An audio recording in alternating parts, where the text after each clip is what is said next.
Hi everyone, it's Nikki here, and this week we're talking about foods specifically for the menopause.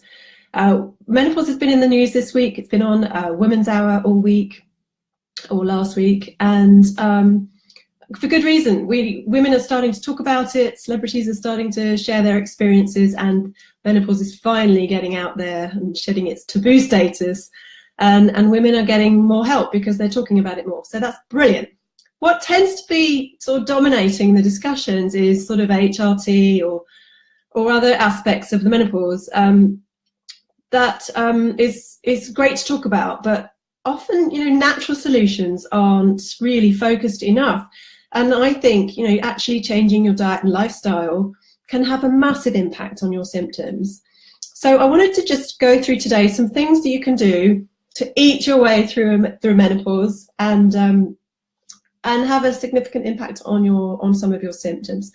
So food is incredibly important, as we know. I'm a nutritionist, so I always go to food first, and for good reason, because it has a direct impact.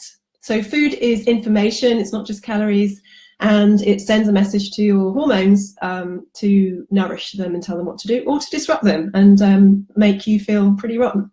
So my dietary tips for the menopause, and these are basics, and I've kept them down to about 10, there's lots more, but these I'm finding are the most important ones in clinic. So number one is eat your broccoli. Now, I know we hear a lot about broccoli, and you might not like it, but that's fine because there's lots of others types of vegetable in the cruciferous family, and this cruciferous family of vegetables are so important for your hormones.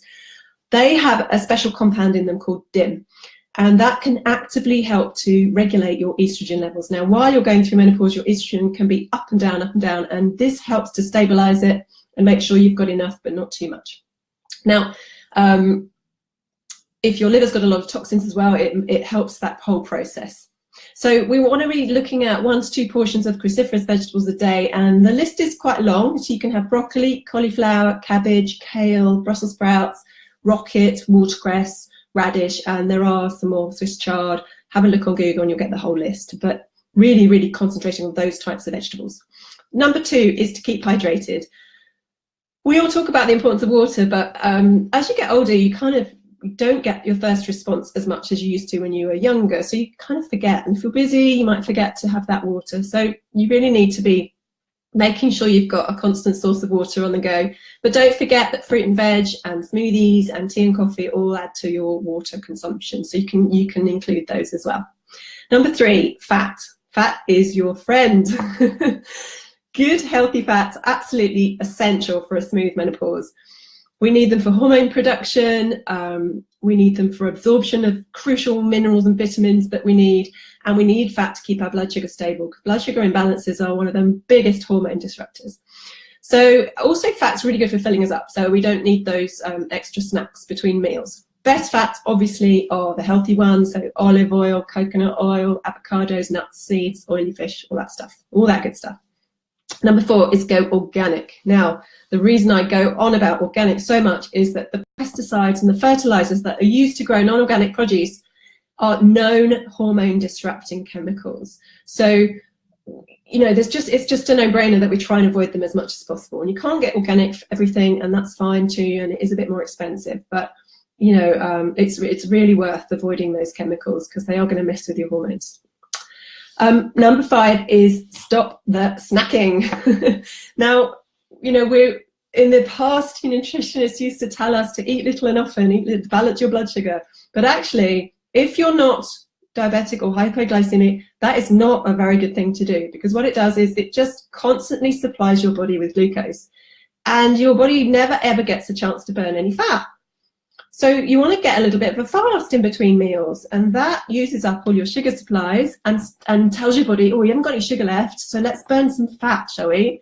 And so a gap of like 4 to 6 hours between meals is ideal. It gives your body enough time to do that. The other thing that's great is overnight fasting. So that is just 12 to 16 hours between dinner and breakfast.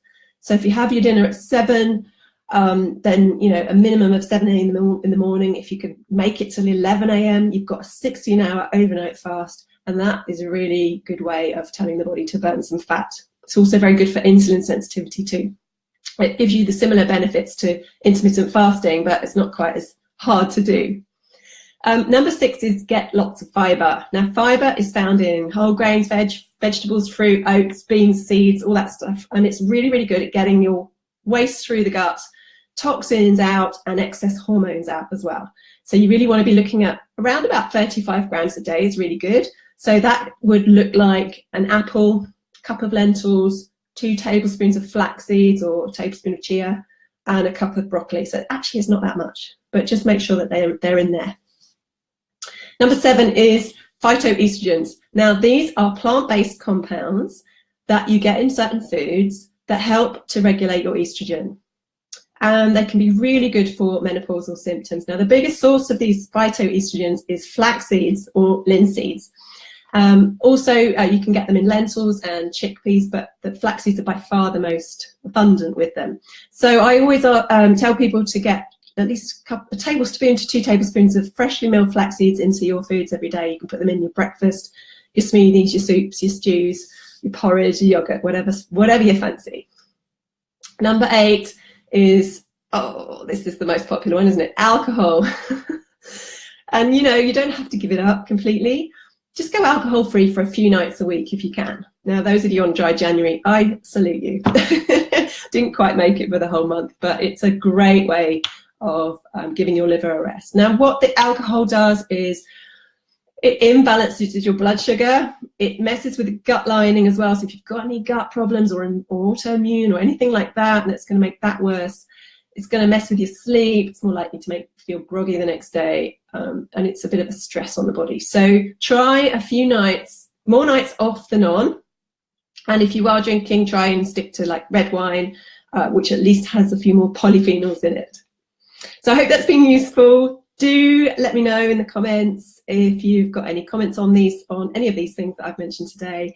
And go visit us at the website, happyhormonesforlife.com, and click on contact if you wanted to have a chat with me about anything that you're suffering with or that you want answers to. And I'll see you soon. Take care, guys. Bye.